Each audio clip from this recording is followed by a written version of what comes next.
Hello, and welcome back to another For Honor video.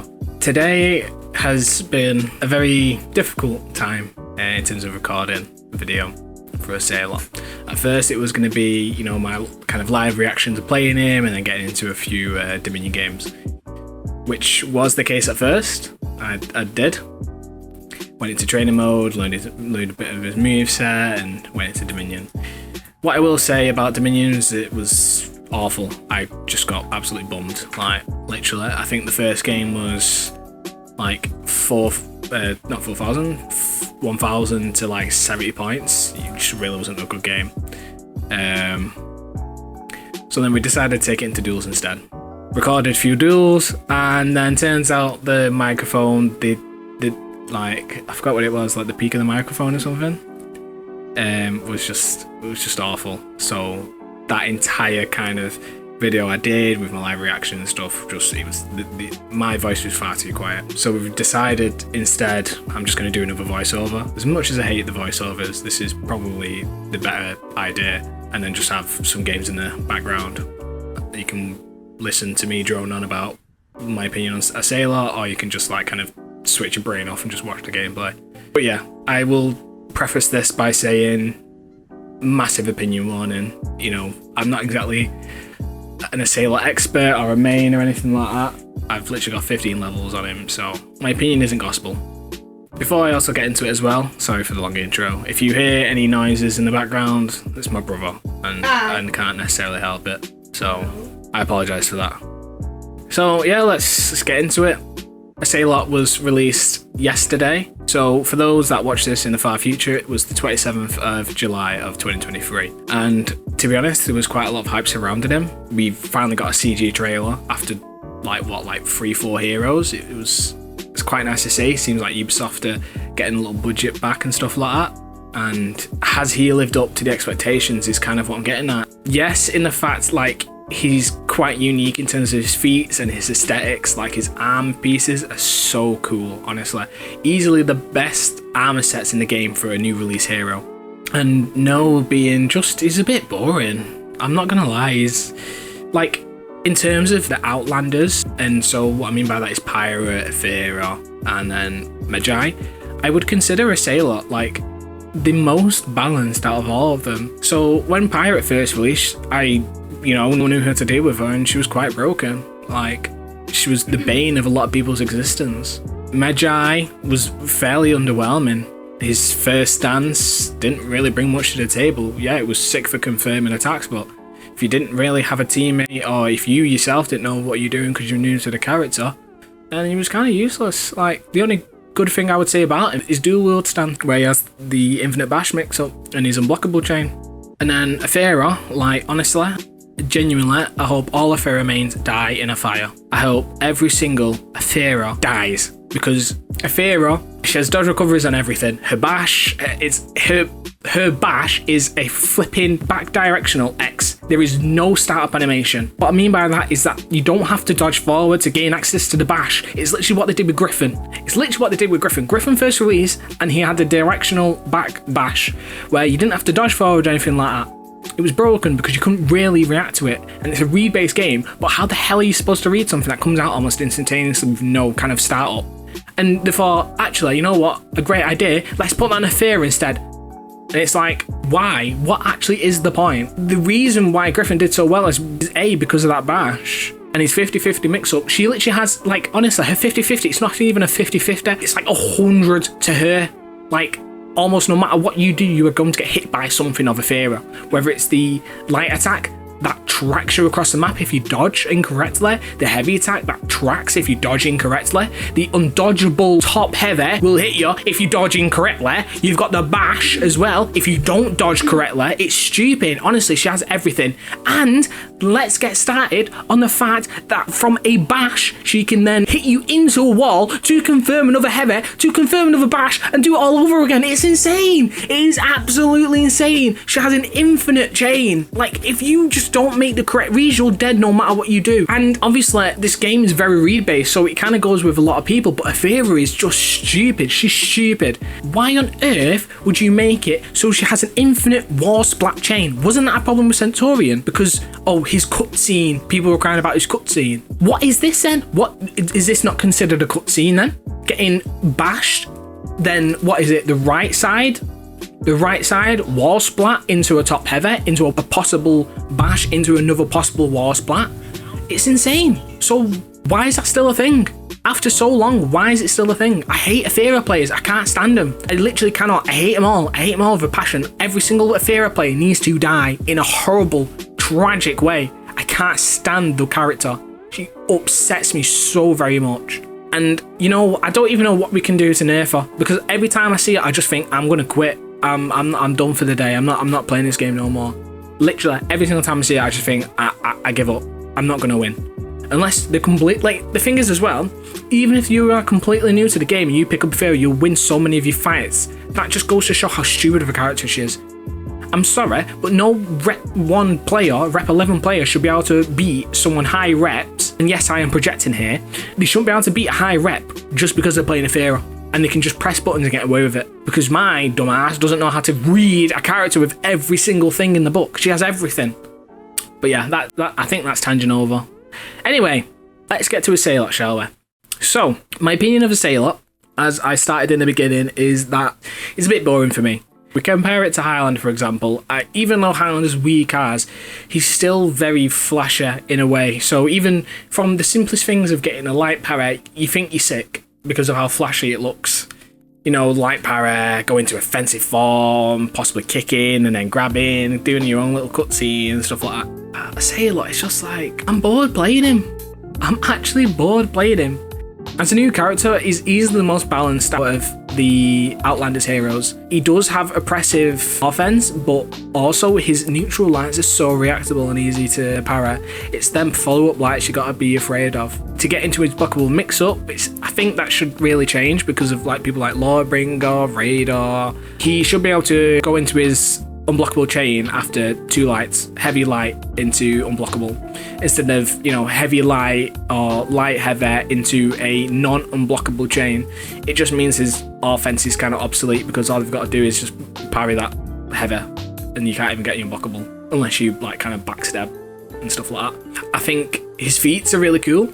I think the feats is the best thing about this character, if completely honest. Tier 1 is, let's face it, it's broken. I don't care what Ubisoft say, it's a broken feat. As a ganking tool, that tier 1 feat is so broken. Because normally in ganks you don't, unless you have revenge and a quick execution, 9 times out of 10 you ain't getting that XR. So the fact that you'll probably, you know, might be in revenge and you might have not button that quick execution, they hit you out of it and then 10 seconds later, they're spawning again. They might not be on full HP, still, that's still an extra person you then have to worry about throwing you indicators and grabbing you and bashing you and all that stuff. So it's broken in that aspect. The second aspect is the fact that if you're in a party, 2 more people, it works very well as a surveillance tool. You can freely run around the map and you can be like, oh, that enemy's there. There's only 1 enemy on this objective, let's go there. As a solo queue thing, like, yeah, you know, it's good information, but without a teammate, it's not obsolete, but it's definitely more difficult because of how low HP you are. What I would do to nerf it is, like, I think it kind of fine the way it is, but what I would say is if an enemy is within the area, you stop recovering health as well. So obviously you can't respawn near an enemy, you also can't gain health near them as well. It incentivizes you to move away. I know it might be a bit of a hot take, but I think you should have to move away from the fight to regain your health, not your teammates surrounding this enemy whilst 2 of yous are dead, like a 4v1, the enemy team's breaking. He's killed 2 of yous, but because you're playing Ocelotl with the first feat, you just stand around and gaining full HP whilst your 2 other teammates stall him and then you both come back full HP. It's a bit ridiculous. So I reckon you should definitely make the radius bigger, and if an enemy is in that radius, you don't regain health, you have to move away completely from them. So that would be my way of nerfing the first feat anyway.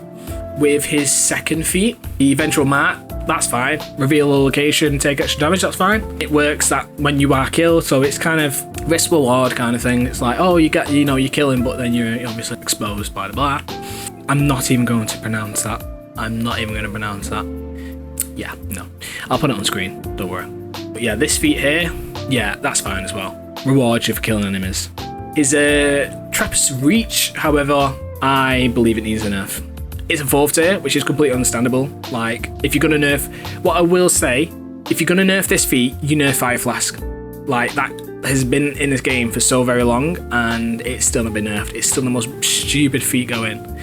But what I would say to nerf this is maybe don't confirm the guard break or reduce the bleed damage. Because I've tried it before, and I've literally, like, getting ganked by the teammate, and from across the objective, I just grappled him near me, confirmed the guard break, and threw him off the edge. Like, it's so stupid, but again, it is a 4th tier, so it's not that big of a deal. His executions, Ocelot's executions are really, really cool. Like, the start executions, probably some of the best in the game, I reckon. Yeah, I think I'm only going to play this character for his gear. The higher up gear, I'm getting in rep 7, spending all the crates and money that I have, getting the gear that I want, and then I'm just going to drop him completely. I don't think it's worth me spending 10k on a material on a character that I'm barely going to play, because once I've got him rep 7, I'm literally just going to go back to Highlander and grind him out, because I want him to kind of be like, no, rep 6 to rep 7. I want Highlander to be my first. It sounds a bit gay, but it is what it is. Can we just talk about performance mode real quick? And how smooth the game is now. Like, oh my god, the game is brilliantly smooth. Is this what 120 frames feels like? I have played on PC before, but oh my god, like, this game is so smooth now. Light paths is so much easier to deal with, and just the game in general. Oh, it's brilliant. It is brilliant. Scrolling through the menu, picking your character. Oh my god, it's so silky smooth, bro. So again, you know what, Ubisoft? You've really outdone yourselves with the performance mode. Like, other games really need to start doing that. Like, the thing is, they've said, like, you know, it'll drop in quality, but if you download HD textures, I know it's like an extra 15-20 gigs or something, but it's so worth it, because the game doesn't look any different from what it was before the performance mode. It is literally just sped up to 120 frames instead of the usual 60 on the new gen. And even then, they've decided to do it for, like, pre-gen as well. It's great. The fact they've put that much time into doing the very first new gen consoles is astonishing. I'm really happy about that, because then obviously the people who can't sit there and spend 5 ton on a flipping new console, it's great. It's great. Like, again, Ubisoft have done really well with that, because no other company would have done that, especially not EA. EA would have just sacked everyone off and been like, in a bit. So, I hope you enjoyed the video. I do apologise for rambling at you for the past 12 minutes, but I do hope you enjoyed regardless. I shall now leave you with some Ocelotl Duels, or Ocelot, whatever you want to call him, Catman, Cheetah Man. Anyway, I shall see you next time in Highlander vs Cheetah Man Duels. Bye bye. Round 4.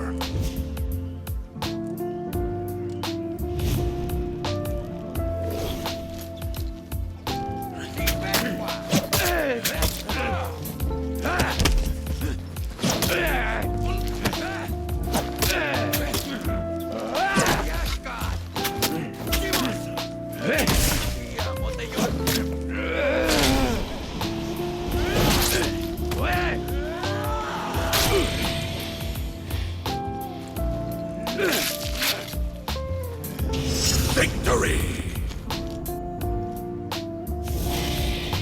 Round 5.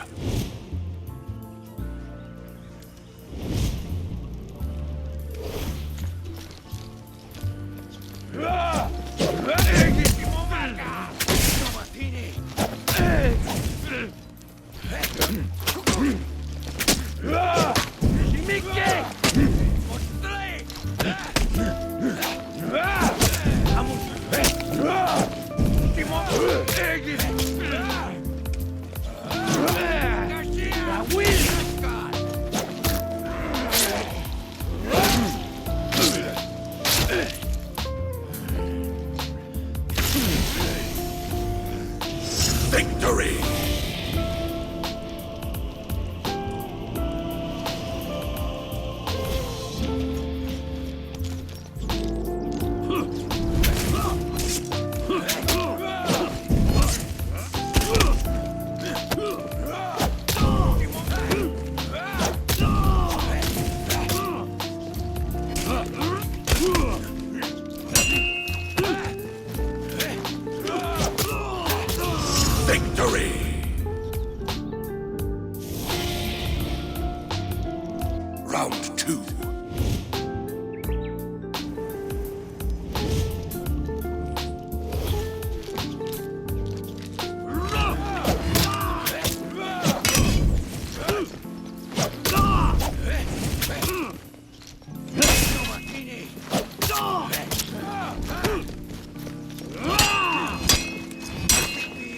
Incredibili!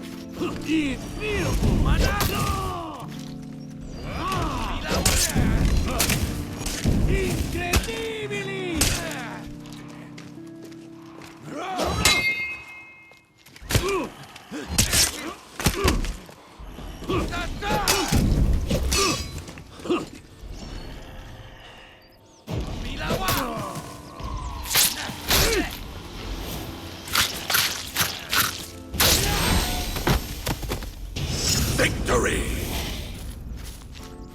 Round 3.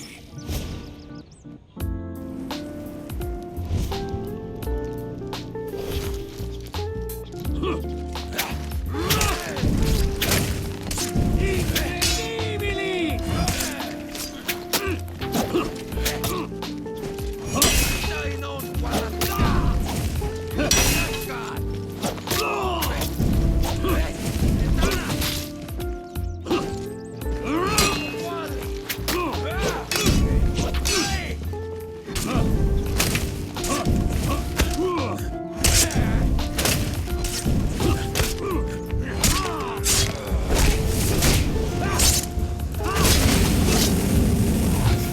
Defeat. Round 4.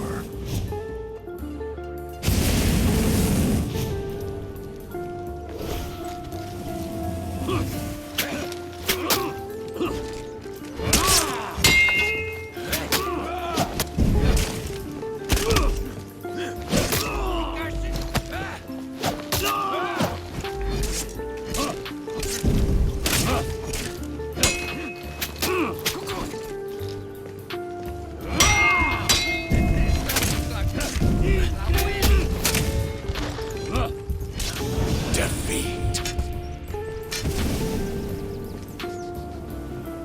Round 5.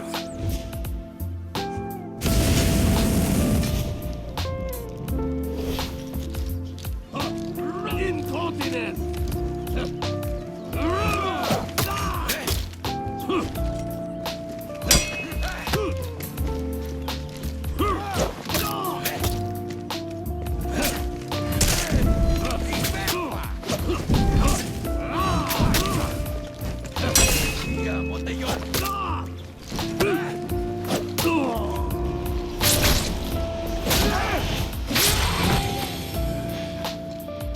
Victory!